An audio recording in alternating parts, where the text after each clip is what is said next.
Good evening, everybody. This is Francisco from the Sports Goofs as we have another simulation game to present to all of you today, tonight, to whatever.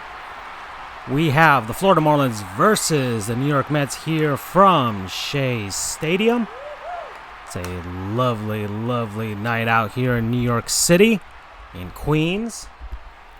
Currently, I think it's a bit chilly now in New York. The 50s going to drop into the 40s, so it's still a bit chilly there. It's Earth Day, and the fact that pretty much all of us are stuck indoors means that the Earth is doing fantastically well. Environment's doing well, but the Florida Marlins getting ready here. Plenty of names here that I recognize. Almost all of these guys in this lineup all have a World Series ring.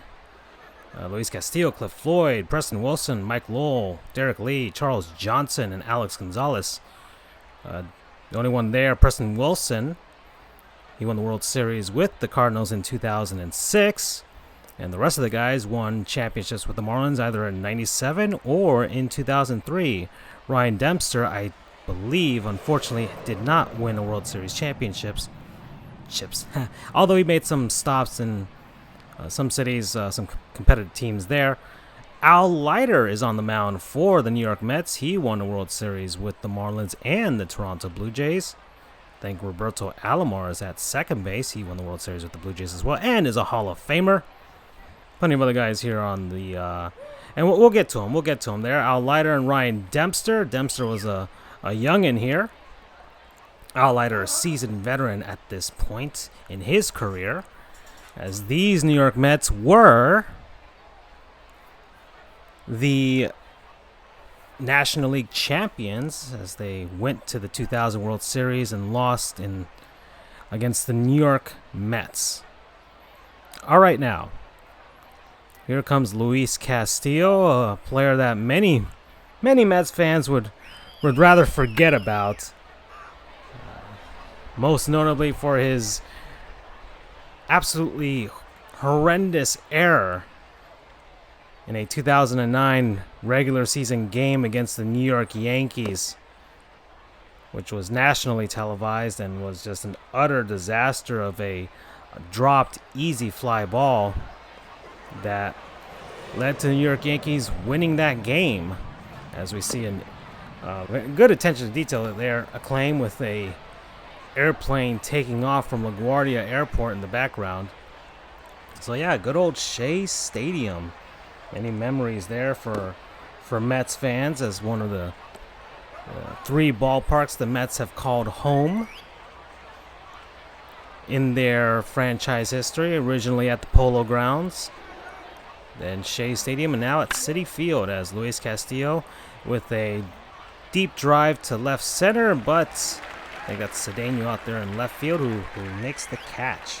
Let's go on to baseballreference.com, as once again this is what I would call a very long segment of players we remember to forget, as although I can remember a lot of these guys on the Marlins, a lot of people don't. A lot of people don't remember some of the guys on the Mets. And so we have to, highlight them. Some of them are not unmemorable. In fact, some of them we're probably going to cover that are memorable and that are still doing things in baseball as of this day. So most notably, let's look at Ryan Dempster. I mean, he played for a long time. I don't think he's forgetful well, he might be forgetful in his normal day, but he's not a forgettable player. And I think he is currently a TV analyst, so for MLB Network. So let's move on here. Ryan Dempster, he's the first one we're going to cover tonight. He's the starting pitcher for the Marlins as Cliff Floyd comes up to bat here, and he also played for the New York Mets in his career. All right, Dempster. Righty pitcher, batted righty as well. 6'2", 215 pounds when he played. Born May 3rd, 1977, out of Sechelt, Canada. drafted by the Texas Rangers in the 3rd round of the 95, and that's a fantastic diving stop there and throw to first, and he gets the out. Just barely, but gets the out there. As, well, the Mets make it out of there. Mo Vaughn getting that catch there, as we got Cedeno, Roberto Alomar, and Mike Piazza coming up. Hall of Famer Mike Piazza, BT Dubs. All right, continue on here. Drafted by the Texas Rangers in the 3rd round of the 95 MLB June draft out of Elphinstone High School in Gibsons, British Columbia. In his Major League debut, May 23rd, 1998, at the age of 21, versus the Pittsburgh Pirates, pitched 1 inning, allowed 2 hits, had 1 strikeout, 1 walk, and 3 earned runs.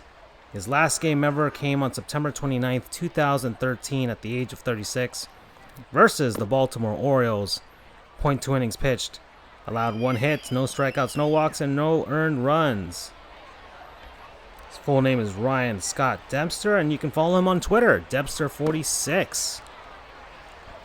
He is a 2-time All-Star, and he did win a World Series. His final year, 2013, with the Boston Red Sox. So there you go. He got himself a ring right at the end. All right there. That makes me feel a little better. I always liked Ryan Dempster when he played. Let's continue on here. Wore number 50 and 46 while with the Marlins. Wore number 34 when he played for the Cincinnati Reds. 46 for the Cubs. 46 for the Texas Rangers. And 46 for the Boston Red Sox.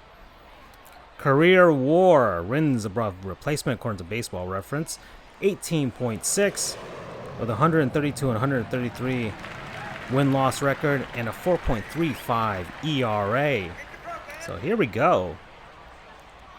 Now, he made 2 All-Star teams in 2000 representing the Marlins and in 2008 representing the Cubs.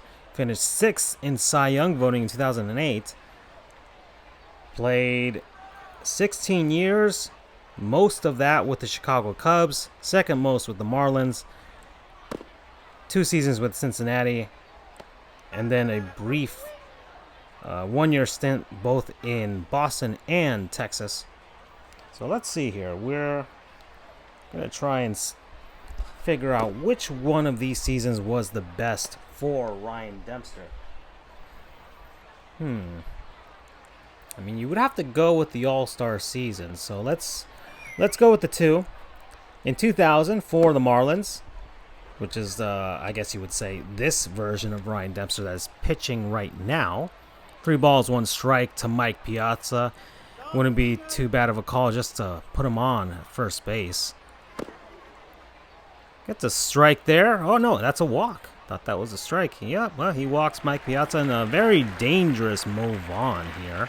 Versus Mo Vaughn getting towards the end of his career, but was always a very dangerous power hitter.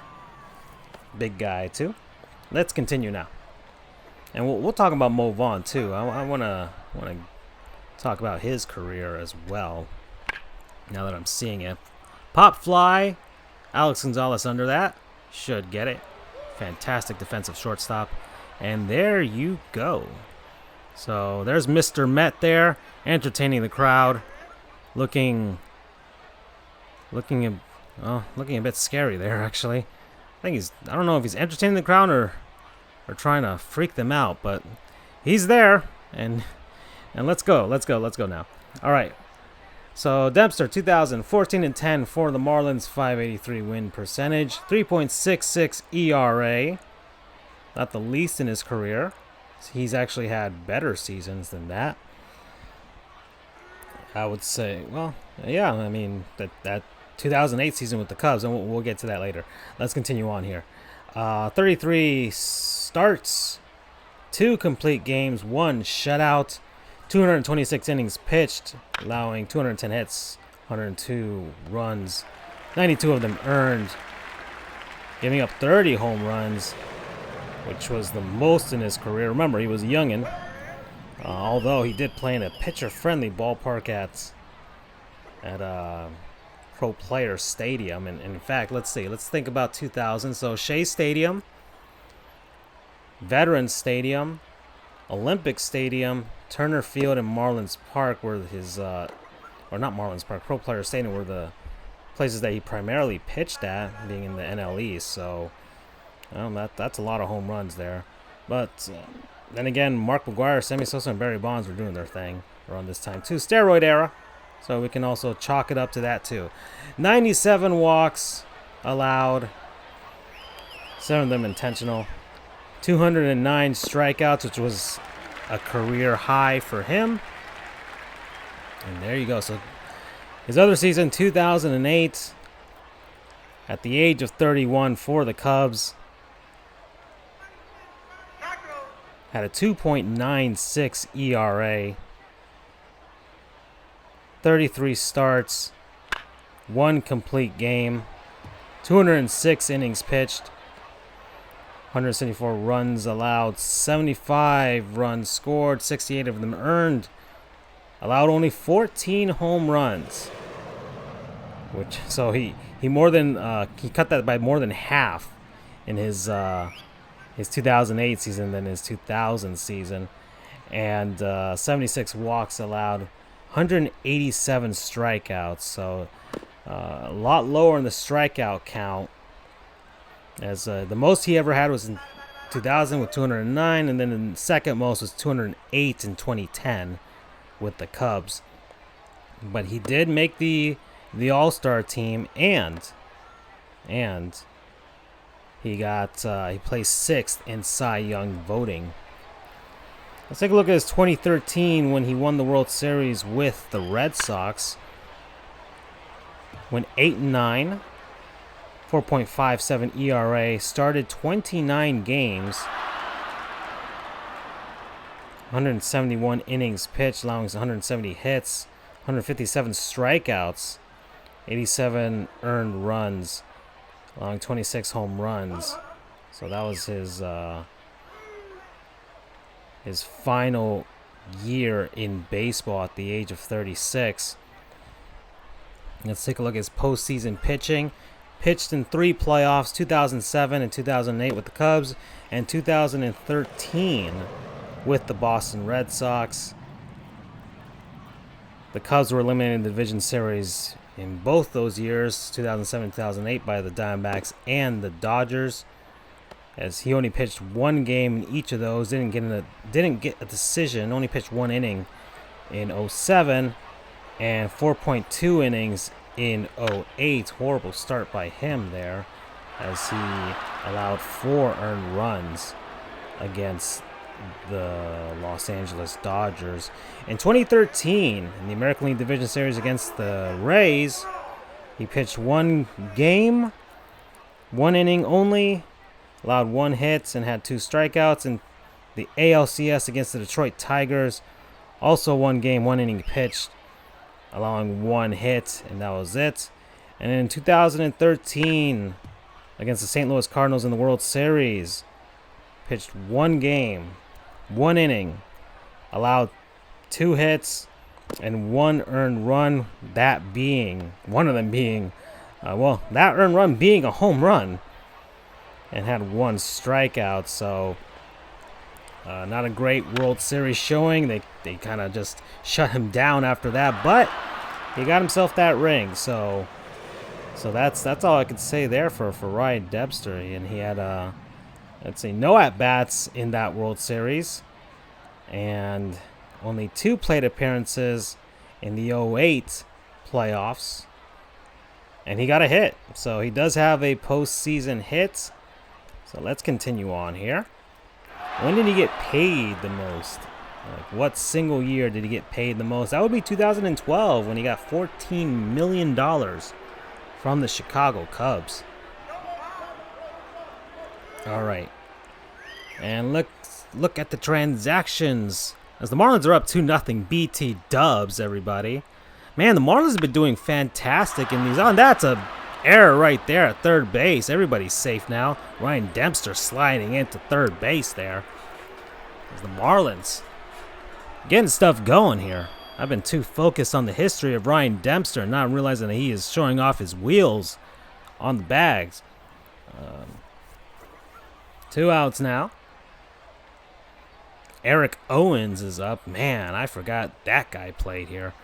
3-0 now for the Fish, actually. That error allowed Alex Gonzalez to score.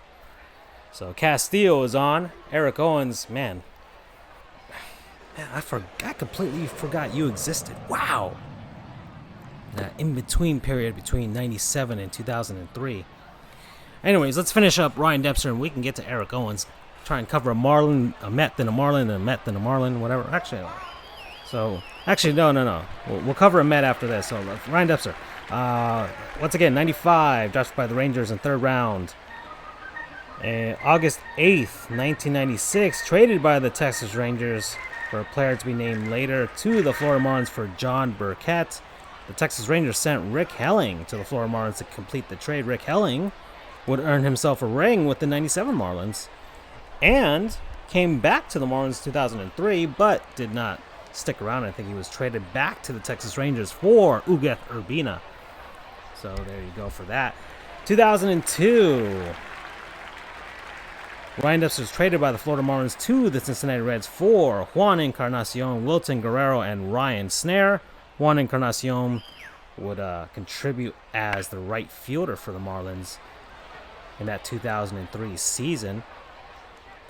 He was released by the Reds in the offseason of 2003, and later on signed with the Cubs 2004, re-signed with the Cubs in 2008, and then in 2012 traded the Chicago Cubs to the Texas Rangers for Kyle Hendricks and Christian Villanueva. So he eventually finally made it to Texas Rangers, and there's a serious error by Cliff Floyd in left field there. Allows what would have been a base hit to become a double. Well, it won't become a double, it'll just be considered an error.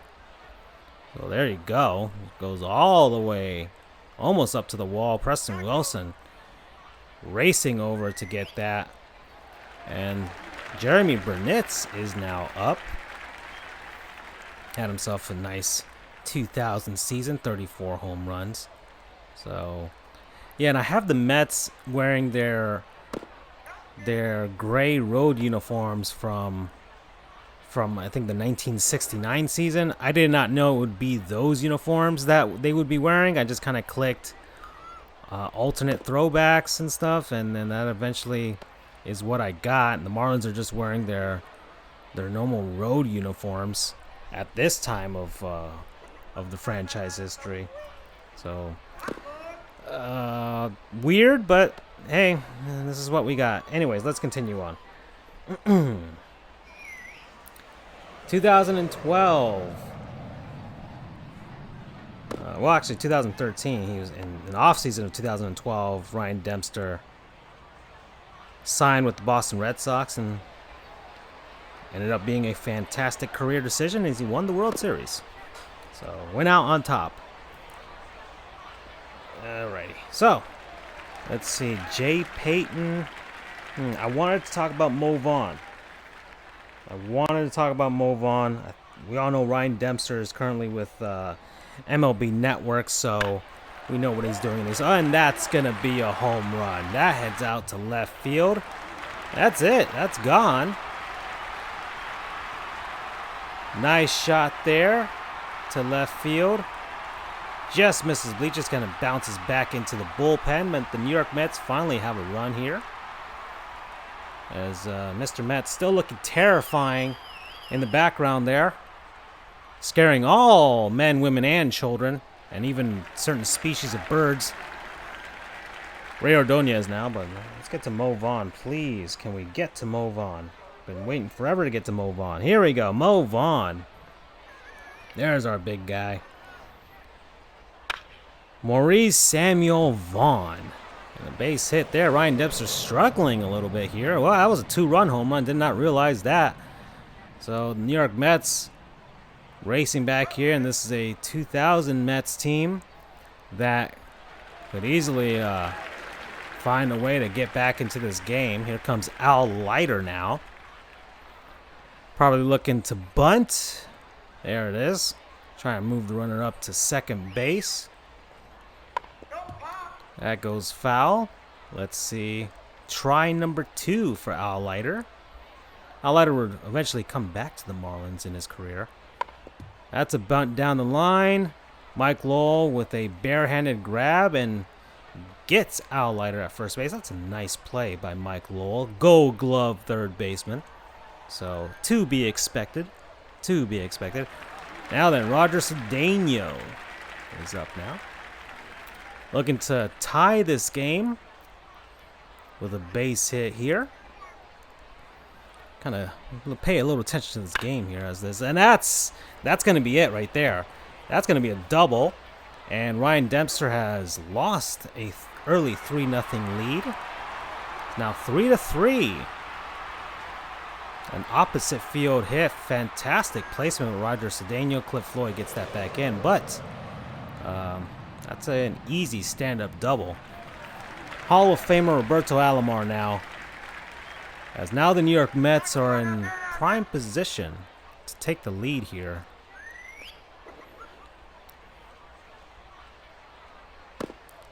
That's a strike on the outside part of the plate.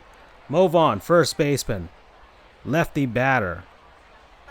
Threw right-handed. 6'1", 225 pounds when he played. I don't know if I believe that 225 pounds, though. I feel like it was a lot more.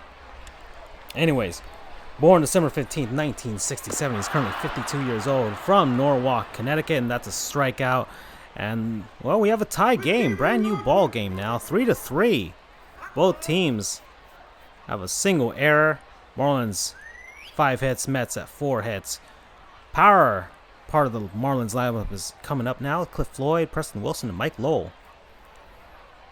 Anyways, Mo Vaughn was drafted by the Boston Red Sox in the first round of 1989 MLB draft, 23rd overall, from Seton Hall University in South Orange, New Jersey. Made his major league debut June 27th, 1991 at the age of 23 against the New York Yankees. 2 at-bats, but no hits of any sort. His last game ever came May 2nd, 2003 at the age of 35 versus the Milwaukee Brewers with 3 at-bats and no hits. Let's continue on there. He is the cousin of another player that we covered, Greg Vaughn of the Tampa Bay Rays. Wore number 42 throughout his career. Only played for 3 teams, the Boston Red Sox, the Anaheim Angels, and the New York Mets. 3-time All-Star. Won an MVP and a Silver Slugger. Career WAR of 27.1. 5,532 at-bats, 1,620 hits, 328 home runs, and a 293 batting average, which isn't that bad for a power hitter. That's actually pretty excellent, to be honest. So let's take a look at this. Well, I guess you would say his best ever season was his 1995 MVP season in the strike shortened season in 95. So Mike Lowell swings and misses there. All right, let's take a look at these numbers. 140 games, 550 at-bats, 98 runs scored, 165 hits, 28 doubles, 3 triples, 39 home runs, 126 RBIs, which led the American League. Not the most in his career would be the following season in 96. So I guess we can talk about the 96 season because he also made the All-Star team in that year too. 11 stolen bases, 68 walks, 150 strikeouts, which also led the league. What a 300 batting average, 388 on base percentage, 583 slugging, 1.003 OPS, and 150 OPS plus, and 370 total bases. So, 316 total bases. Well, that was 96 season. Man, I'm confusing these. But, yeah, All-Star Game, MVP, Silver Slugger, all in 95. 96, yeah, that was 44 home runs, which is career high. 143 RBIs, career high. Once again, that OPS was a career high, 1.003. 326 batting average. Not a career high, but close to it. Close to it. 161 games played. Just a fantastic season. by him. Finished 5th in MVP voting that year. And his all-star season in Boston in '98 as well was pretty darn good.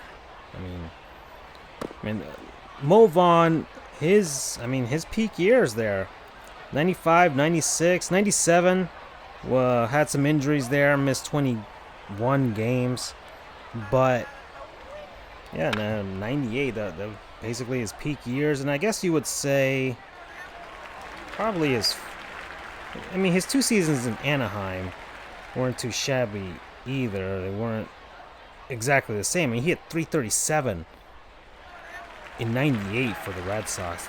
He hit 300. From '94 through '98, he hit 300, plus 300 there. '93 he hit 297. So things went significantly down south. Following that, 2000 he didn't play in 2001. These New York Mets here, so. In 2002, that's when he came back. So here we go. All right. Postseason batting. When he played in 2 postseasons, 1995 and 1998. And wow, did not get a single hit in '95 and against the Cleveland Indians, and then once again in '98 against the Indians. He hit 412 in 4 games, and a loss by the Red Sox. And 7 hits, though, so it wasn't a bad showing in '98. Let's continue on here. Edgardo Alfonzo coming up now, as Ryan Dempster has settled down from his atrocious second inning.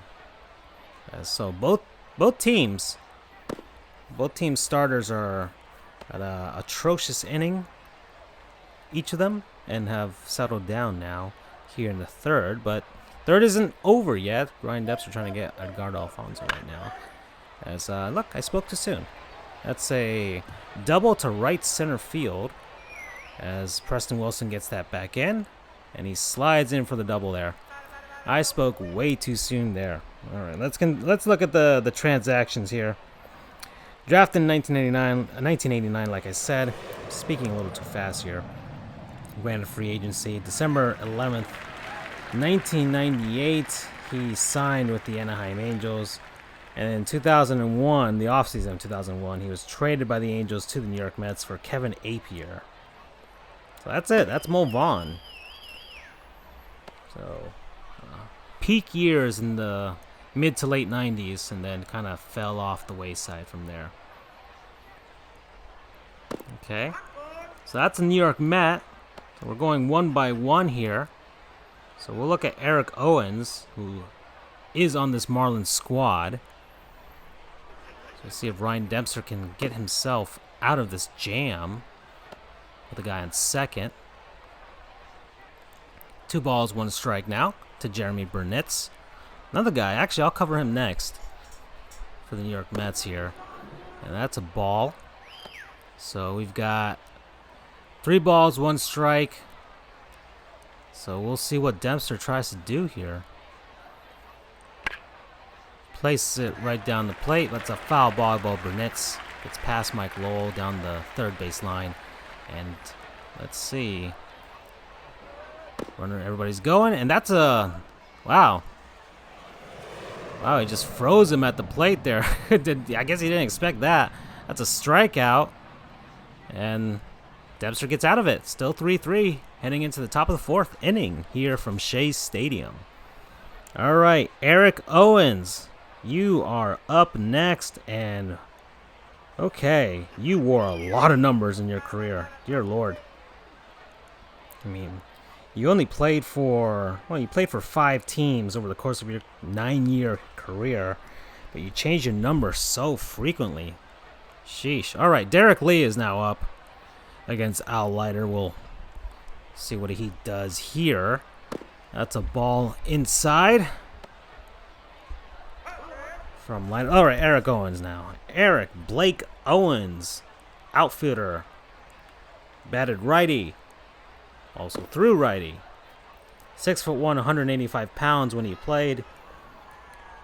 Born February 3rd, 1971, from Danville, Virginia. He's now 49 years of age. Drafted by the Cincinnati Reds in the 4th round of the 92 draft. And that's an error in left field. An easy fly ball. Wow. Look at this. That's Cedeno again. Easy fly ball and just kind of plunks off his head there. And all right. That did not work at all. And then suddenly on second base is Derek Lee. Charles Johnson is up and has a chance to bring him in. Yikes, now there are no outs, BT Dubs. So 87 miles per hour there from Al Leiter. I think he just missed that. Let's continue on here. So Erik Owens, drafted out of Ferrum College in Ferrum, Virginia. Debuted June 6, 1995 at the age of 24 versus the Pittsburgh Pirates. Had one at bat, got his first major league hit and drove in his first ever run. Last game ever was in September 27th, actually, 2003 at the age of 32 versus the Texas Rangers. Had an at bat and no hits. All right, so I'm going to see if I can kind of piece this uniform history together. So while with the Cincinnati Reds and Al Leiter suddenly having trouble here, 3 balls, 2 strikes to Charles Johnson. And that's a ground ball to short. Doesn't move the runner, and Johnson is out. So that's 1 out for the New York Mets. So for the Cincinnati Reds, he wore number 51 and number 18. For the Milwaukee Brewers, he wore number 39. For the San Diego Padres, wore number 3 and number 8. For the Florida Marlins, wore number 4, number 7, and number 16. And finally, for the Anaheim Angels, he wore number 8. Whoa, okay. All right, so career WAR, -0.4. So if you had to play Erik Owens, if you had the choice of playing Erik Owens or not playing him, pretty much everybody would say don't play him. 2,353 at-bats, 621 hits, 26 home runs, and a .264 career batting average. So those are his career numbers here. Ryan Dempster is now up trying to help himself with Derek Lee up at second base, trying to see if they can take advantage of that error in left. Actually, I never got to see Ryan Dempster's career batting to see if he was at least a competent hitting pitcher. But as another plane takes off there from LaGuardia in center field, and Ryan Dempster just flies out to center field, and that is it for the Marlins here in the 4th. So the game is still tied, 3-3. Let's continue on here with Erik Owens' career. What would I say would be his career year? If he had to have one, it would have to be, if I'm going to deduce one here, I would say 2000. 2000 would be it. Played 145 games, 583 at-bats, scored 87 runs. These are all pretty much career highs here. 171 hits, career high. 19 doubles. Not a career high, actually. He had 22 in 99. 7 triples. 6 home runs, which just wasn't a career high. His career high was 9 in 1999. And 51 RBIs, not a career high either. He had 61 in 1999. 29 stolen bases. Once again, 1999 had 33. So he had some numbers that were a little better in 99, but once again, he had way more hits in 2000. Continuing on here, 293 batting average, 346 on base percentage, 381 slugging, 727 OPS, 90 OPS plus, and 222 total bases, career highs for that. And yeah, that would be it. That would be his shining season, that 2000 season. 1999 and 2000 would be his career years, but it was definitely 2000 as he had 171 hits. And the second most in his career was 99 at 117. So a significant jump, but then a significant drop off as he, well, I mean, I guess you would say went to an unfriendly, hitter-unfriendly ballpark and Pro Player Stadium. So that might have something to do with it, or the fact that he hit his peak at 29 years old and then just fell off the wayside and ended his career at 32 in Anaheim. So, played most of his career, and that's a deep ball to center field. That's going to be a double there. I think that was Peyton that hit that. Actually, no. That was not. Let's continue on. All right. Let's take a look at the transactions here. And when did he get paid? He got paid the most in 2002 with the Marlins, $2,166,667. Continuing on here. Appearances. Those are appearances. All right. Transactions. Drafted in 92. Traded by the Reds in 98. By, let's see, for a player to be named later with the Marlins. The Marlins eventually sent Jesus Martinez to the Reds. And I guess Martinez never made it to the major leagues. Let me take a look at here. Nope, never made it to the major leagues. So the Marlins won that trade. His contract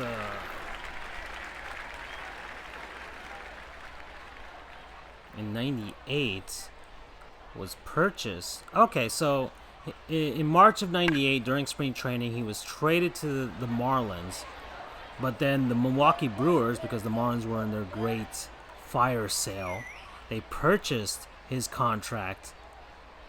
The Milwaukee Brewers purchased his contract from the Marlins. So that's why he ended up in Milwaukee. Then in December of 98, he signed as a free agent with the San Diego Padres. In 2001, he was traded by the Padres along with Omar Ortiz and Matt Clement to the Marlins for Cesar Crespo and Mark Kotsay.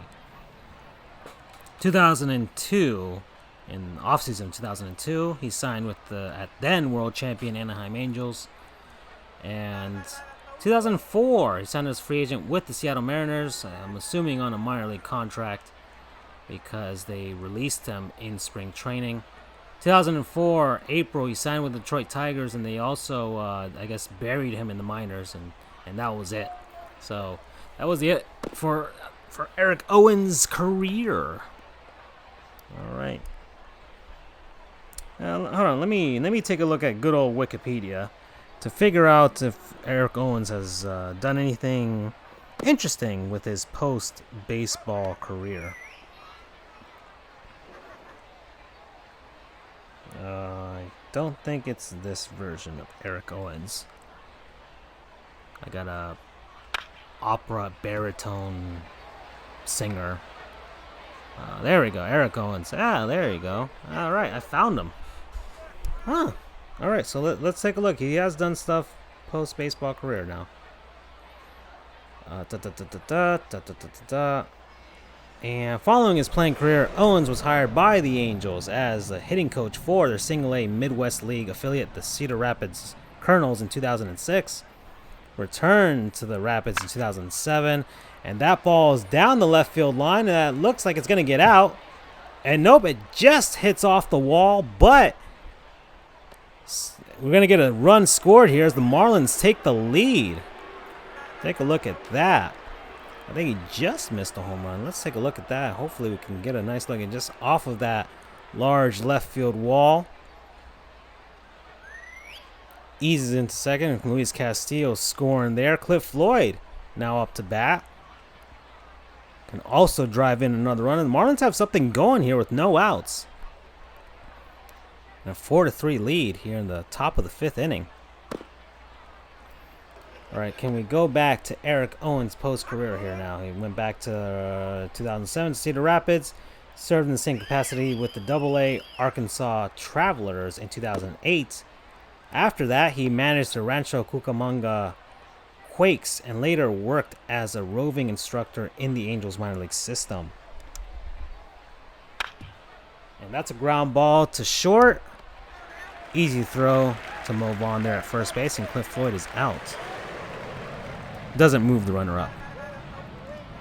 On January 2nd, 2015, the Toronto Blue Jays announced that he would be their assistant hitting coach for the 2015 season. On October 24, 2016, General Manager Ross Atkins stated at his end-of-season press conference that Owens would not be retained for the 2017 season.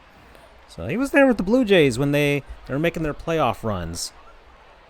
All right, so he's been working as a hitting coach now, and it looks like he's had himself a nice coaching career, as the Blue Jays had some pretty awesome hitting in the mid-2010s. So that's Erik Owens. Nice. I like that. All right, let's get back to baseball reference now.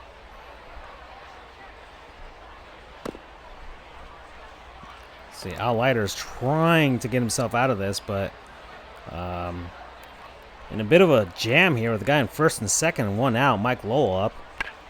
And fly ball to left field. That's going to be foul. Bounces off a railing.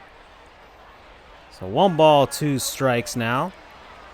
From world champion to world champion. Mike Lowell gets that sneak through the middle infield, and we've got bases loaded now with 1 out. All right, so the Marlins continuing to make Al Leiter work here. Derek Lee is now up to bat, looking to try and get a run to come through here. If he grounds out, could be a potential double play, so he doesn't want to do that. We'll look for something in the air. As Leiter gets a strike there, swing and a miss from Derek Lee. All right, Erik Owens, so we're done with you. Let's look up Jeremy Burnitz. There we go. So he spells Jeremy with an O, by the way. That's a strikeout there. Derek Lee is out there. And now we got Charles Johnson. 1 for 2 now. He's already scored a run. Looking to salvage this inning for the Marlins. See if they can get one more extra run to give them a bit of a padding against this Mets team. Let's continue on. All right, Jeremy Burnitz. Swing and a miss from Charles Johnson. Right fielder. Batted lefty, threw righty. 6 feet, 190 pounds when he played. And that's a ground ball over the third baseman's head, and the Marlins get that extra run in. It's now 5-3. RBI there from Charles Johnson. Continuing on here. Jeremy Burnitz, born April 15th, 1969. Very nice, age of 51 now. From Westminster, California. Drafted by the Milwaukee Brewers in 1987 in the 24th round out of high school. Then drafted again by the New York Mets as Alex Gonzalez. Another one over the third baseman's head. Marlins get another run in. It's now 6-3. New York Mets fans are not happy as the Boo Birds coming out against Al Leiter here. Let's Ryan Dempster is up now, and we'll see what the Marlins do. Sean Estes, as they pull Al Leiter. Al Leiter's night is done. Sean Estes is coming in to try and get Ryan Dempster out here. Looks like the Marlins are going to keep Dempster as he's got a 3-run lead all over again. Ground ball straight to Estes, and that's it. So, but a disastrous inning for Al Leiter. New York Mets have three pretty good batters coming up here. Robbie Alomar, Hall of Famer. Mike Piazza, Hall of Famer, and Mo Vaughn, although this is Mo Vaughn at the end of his career, which wasn't that great for the Mets. So, but still, power hitter. If he gets into one, he'll get into one. Oh yeah, well, announcement tomorrow. Watch stream. NFL Draft 2020. We'll see how the first round goes. Hopefully, my Miami Dolphins don't dolphin it up and wisely choose the right player with their first pick in that draft. I don't know who they're going to pick, but they better pick someone good. And that's a hit towards the middle infield. Robbie Alomar is now on. Alex Gonzalez diving for that, but that is way out of his reach. So Ryan Dempster already getting into trouble, and both pitchers seem to be getting into trouble at the same time here as Hall of Famer Mike Piazza comes up, and suddenly this has become very dangerous for Ryan Dempster. That's a ball. And he's got to be very, very careful how he pitches to Mr. Piazza here, former Marlin as well. That's another ball. All right, let's continue on with Burnitz. So he was drafted again in 1990 in the first round, 17th overall by the Mets out of Oklahoma State University. Made his major league debut June 21st, 1993 at the age of 24 versus the Montreal Expos. Had one at bat, no hits. His last game ever, September 27, 2006. Swing and a miss by Mike Piazza there. As Dempster is trying his darndest to try and be careful here. But it's 3 balls, 1 strike against Piazza. Let's see what happens here. And that's a fly. That's going to end up in the stands. And that would have been funny if it hit Mr. Met there. Once again, still terrifying the crowd. Is that a strikeout? It is. Wow. He picked that top inside corner, and it was called for a strike, and Mike Piazza, who worked the count, but strikes out looking. Vaughn with a fly out to left center field, and what looked like a suddenly promising inning, as we thought Mike Piazza would be walked, is now Robbie Alomar left at first base with 2 outs as Edgardo Alfonso, who's 2 for 2 now, has had a good night. Is trying to see if they can make something out of this inning, as Ryan Dempster is finding his way out of it. All right, Jeremy Neal Burnitz. Let's continue on here. He made 1 All-Star team, and he's worn, well, not several different numbers, but several numbers over his career. Career WAR of 19.9, 5,710 at bats, 1,447 hits, 315 home runs, and 253. Oh wait, a 253 batting average. That's not a bad career. He had a pretty solid career. Not the most spectacular, but man, 315 home runs is nothing to nothing to take light of. All right, let's continue on. And Ryan Dempster with and it didn't allow a single run in that inning, so gets himself out of that.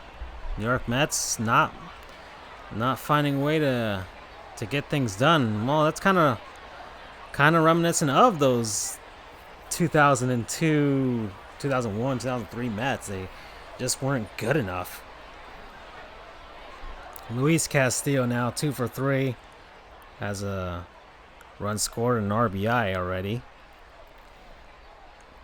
All right, Jeremy Burnitz made his major league debut with the New York Mets, WAR number 5 when he did so.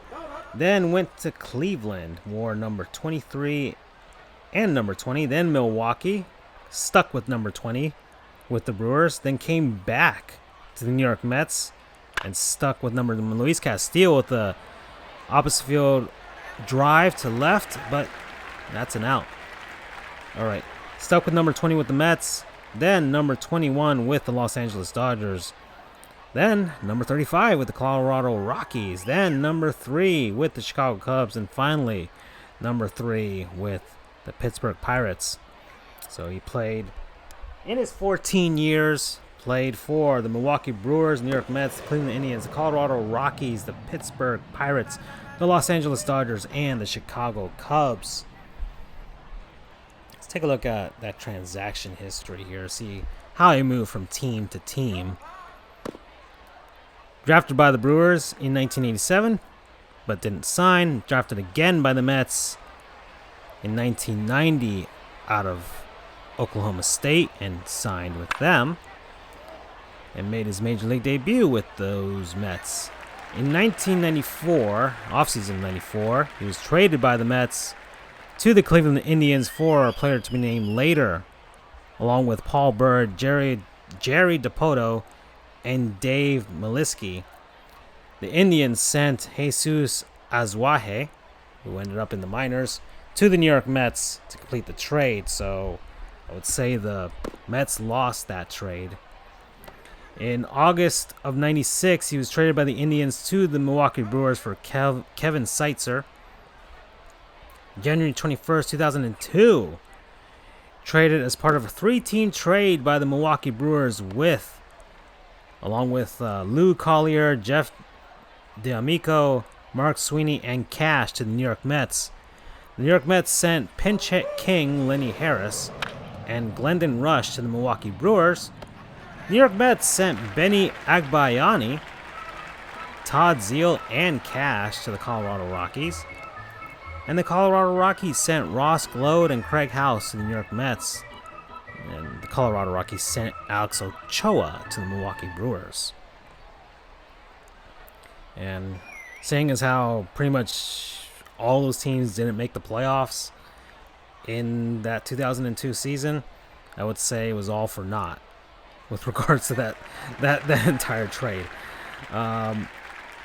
July 14, 2003, traded by the New York Mets with Cash to the Los Angeles Dodgers for Cole Strayhorn, who ended up just solely in the minors, Jose Diaz, and Victor Diaz. Then in 2004, he signed with the Rockies. 2005, he signed with the Cubs. In 2006, he signed with the Pirates, and then retired. Let's see, when did he get paid the most? He got paid the most in 2003. The Mets threw $12,166,667 at Jeremy Burnitz. Fly ball to left field. Cliff Floyd has it. That's another out there. All right, let's continue on. Let's see, what was his career year? He earned some MVP votes in 97 and 98. 97 finished 29th. 98 finished 19th, and in 2004 finished 23rd.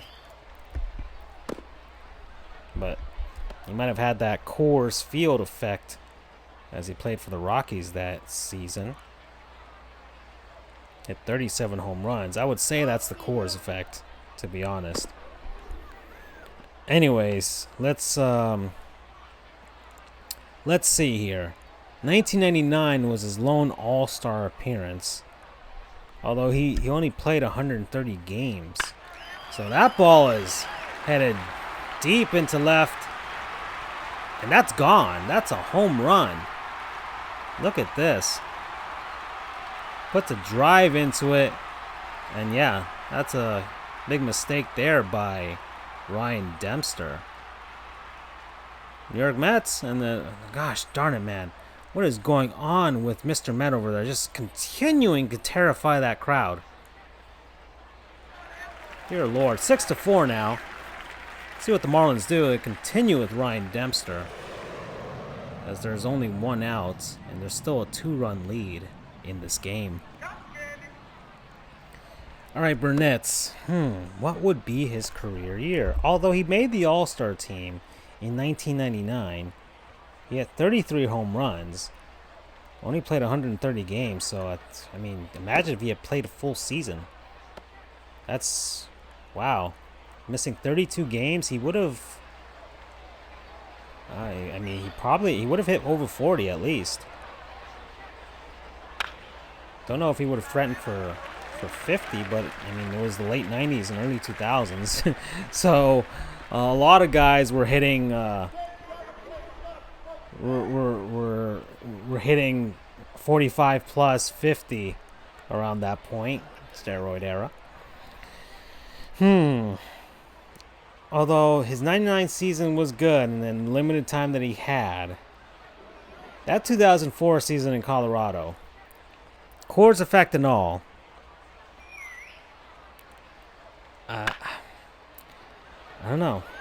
It's hard to deny it, but I'm gonna go with 2004. He played 150 games, 540 at bats, 94 runs, 153 hits, 30 doubles, 4 triples, 37 home runs, 110 RBI.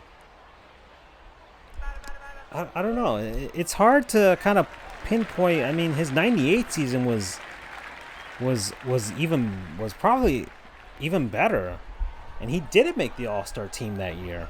So I guess, you know what? Let's say his 98 season, because he finished 19th in MVP voting at a 263 batting average. Not as good as his 2004 season, but I mean, 125 RBIs, most in his career. 38 home runs, most in his career. 30, not the most doubles. The most doubles he ever hit was in 97. But 161 games played.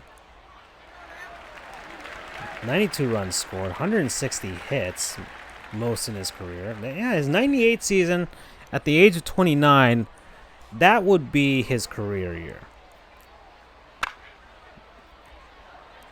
So if I had to pinpoint Jeremy Burnitz's career year, that would be it.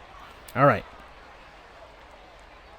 So didn't have a single postseason at bat from what it looks like here, although he played for the Indians in 95. It looks like it wasn't long enough to be on the postseason roster for that team, as they lost to the Braves in the World Series. 96, let's see, he was traded by the Indians, so he didn't get to play in that playoff either. The Brewers didn't make the playoffs from 97 to 2001. The Mets didn't make the playoffs. The Dodgers didn't make the... Yeah, none of these teams made the playoffs that he played for, so... other than those Indians, but he was traded one year, and he wasn't on the roster in 95. So yeah, that's Jeremy Burnitz's career. Let's see. What is he doing post-career now?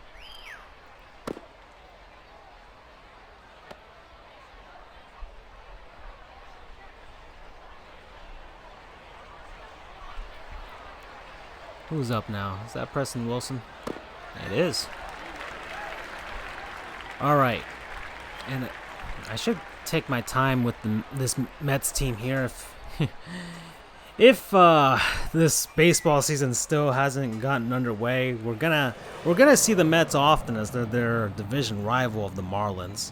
So I'm trying to get a nice mix of every, and that's another ball right through the left fielder there.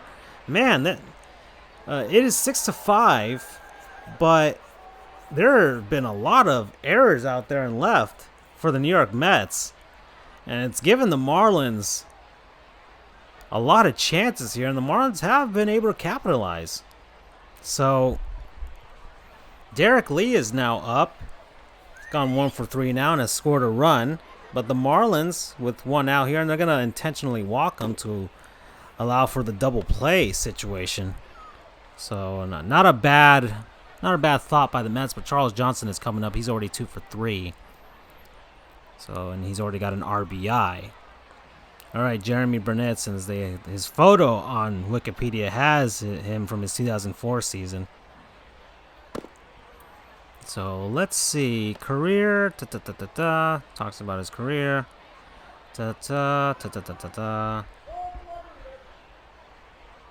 And Burnitz was known as a good clubhouse man and a friendly, laid-back guy.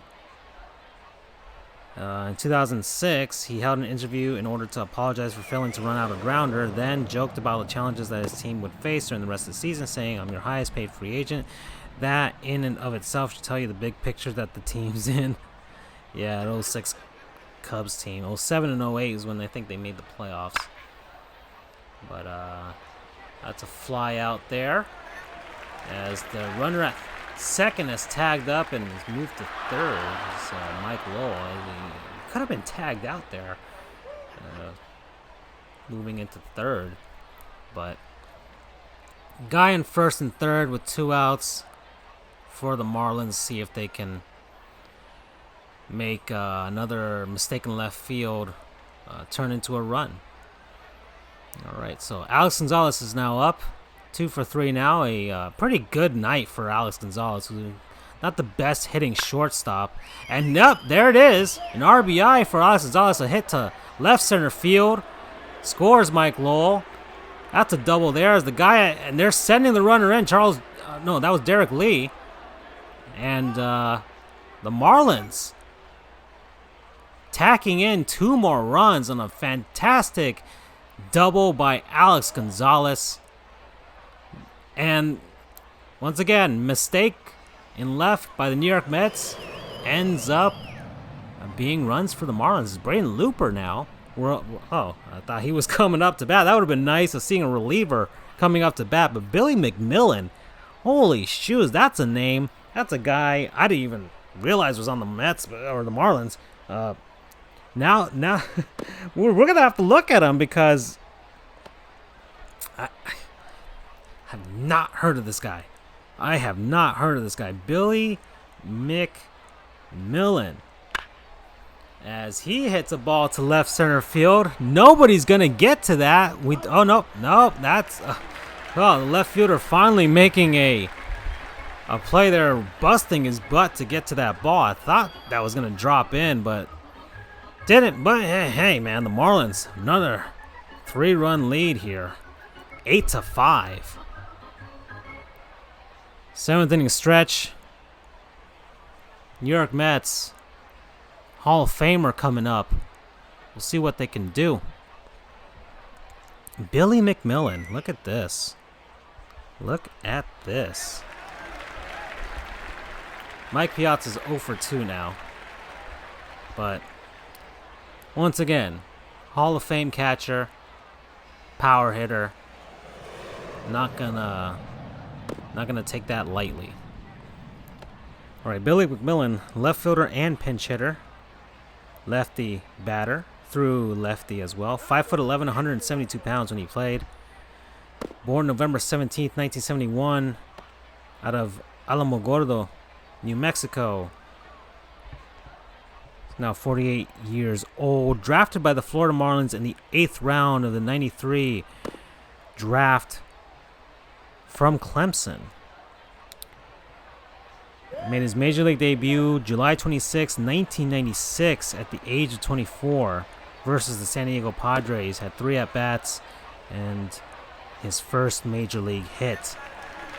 Mike Piazza is out on strikes. Vaughn is up now.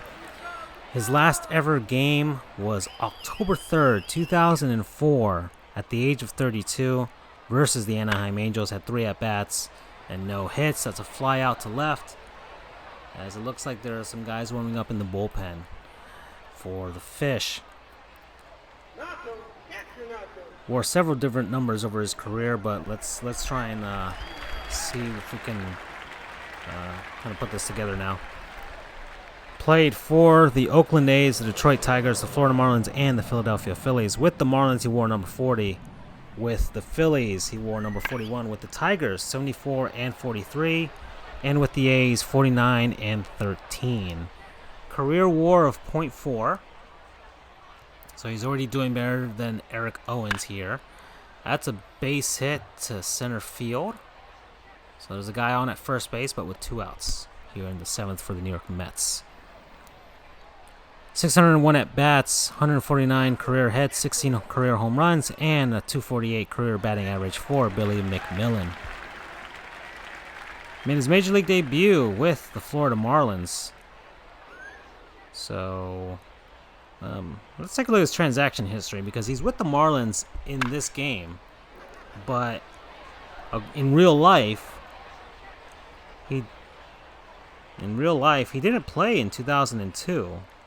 At least he didn't play in Major League Baseball in 2002, as that is a complete blank here on Baseball Reference. So let's take a look at this.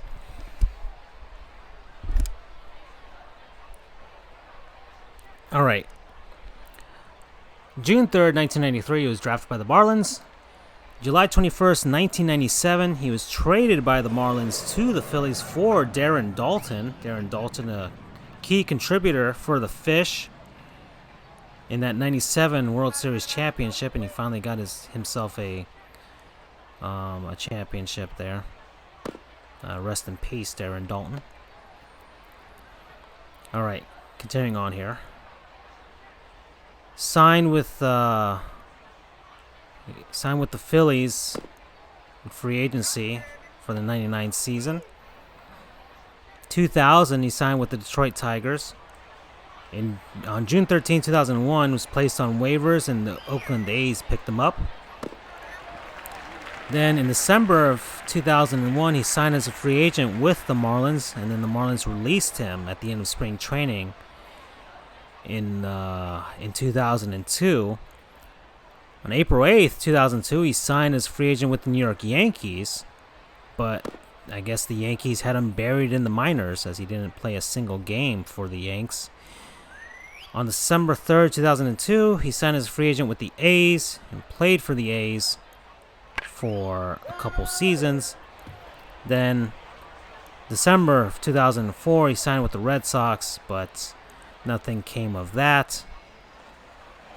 I guess he got buried in the minors in 2004, and then his career was over.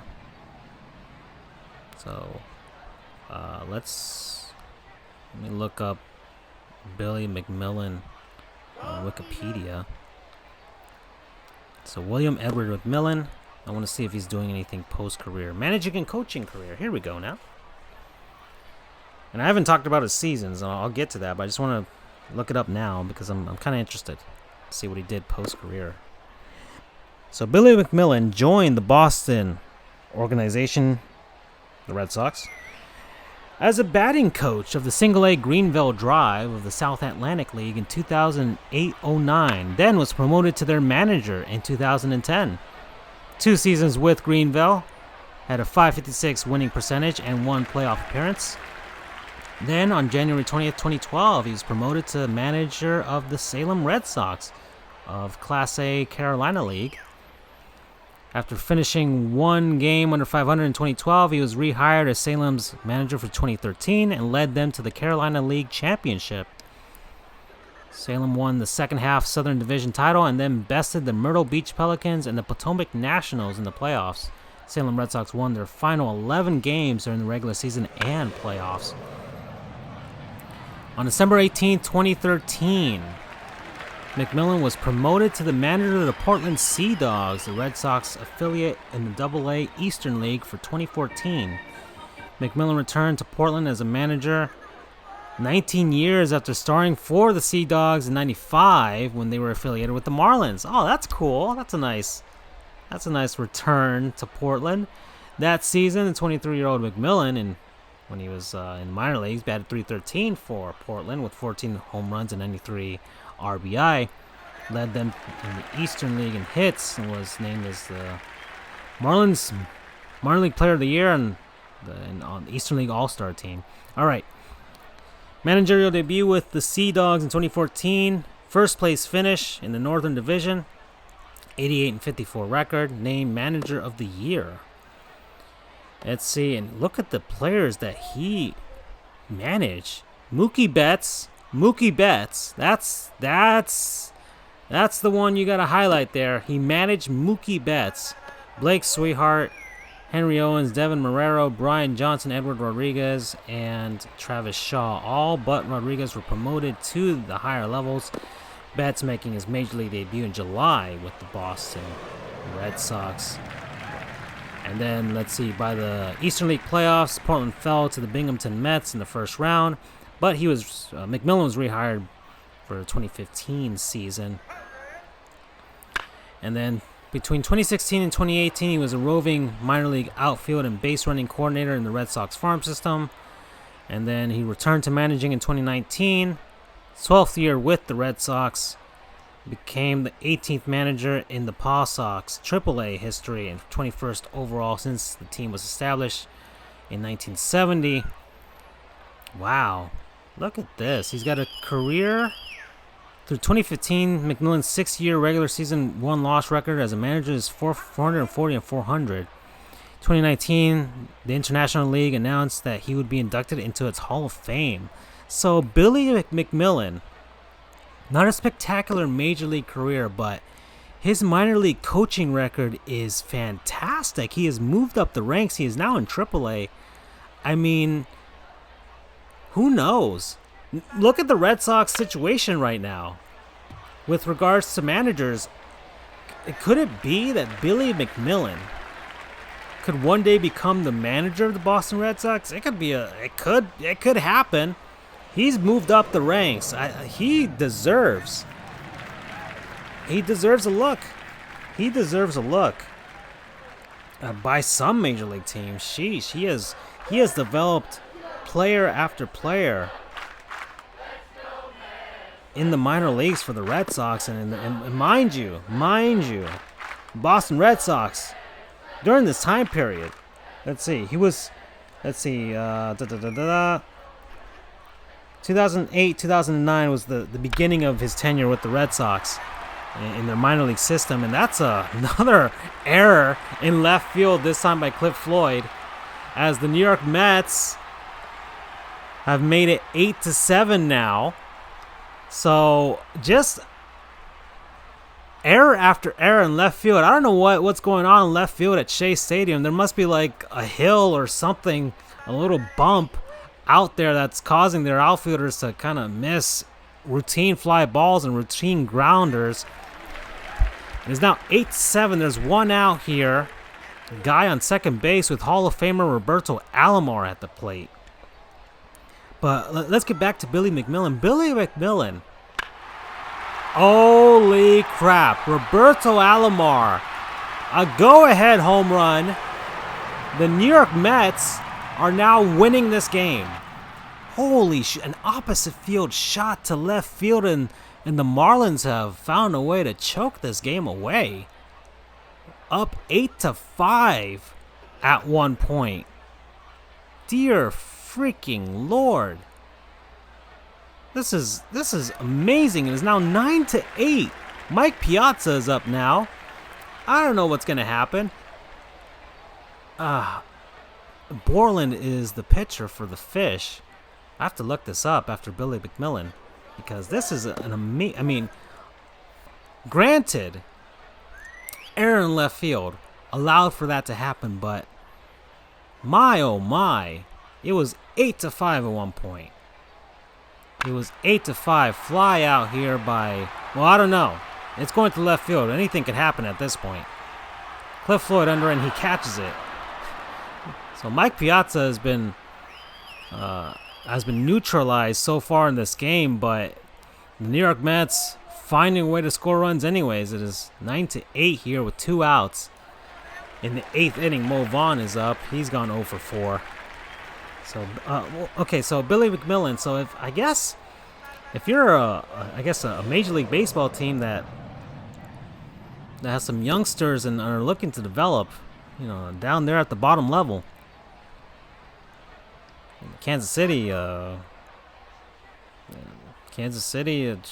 Miami, Baltimore, a bunch of teams. Look, Billy McMillan has gotten results. Has gotten results at every level of the minor leagues. I don't know, man. 2-3 years from now, he might be up there. So, Billy McMillan, props to you, dude. I am so glad I found you in this. I'm so glad I learned about you. Wow. Fantastic, man. Fantastic. My hat is off to you, dude. You have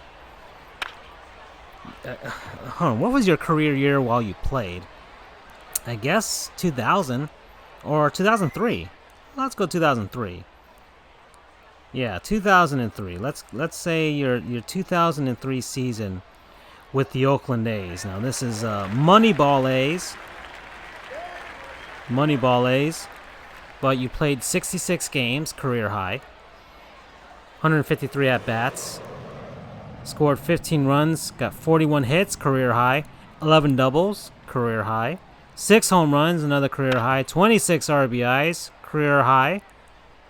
19 walks, another. Most strikeouts, 36, but of course with so many plate appearances, you're gonna get that.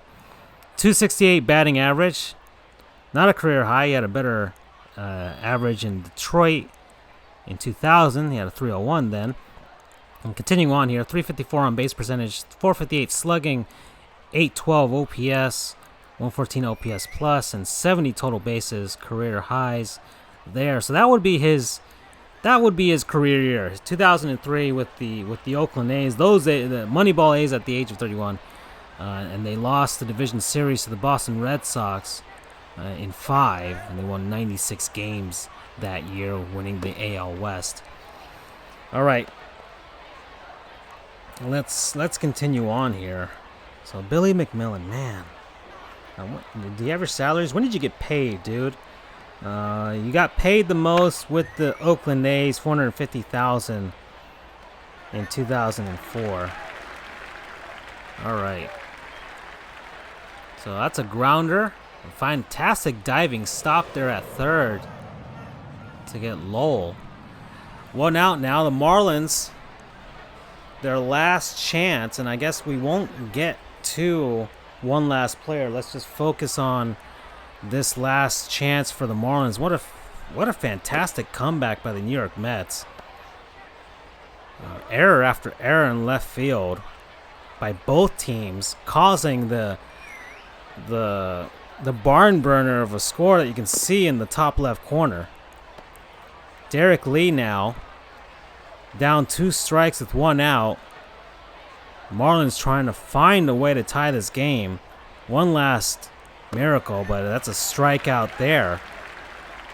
So here we are. Marlins' last shot. Charles Johnson, he's gone 2 for 4, scored a run, has an RBI.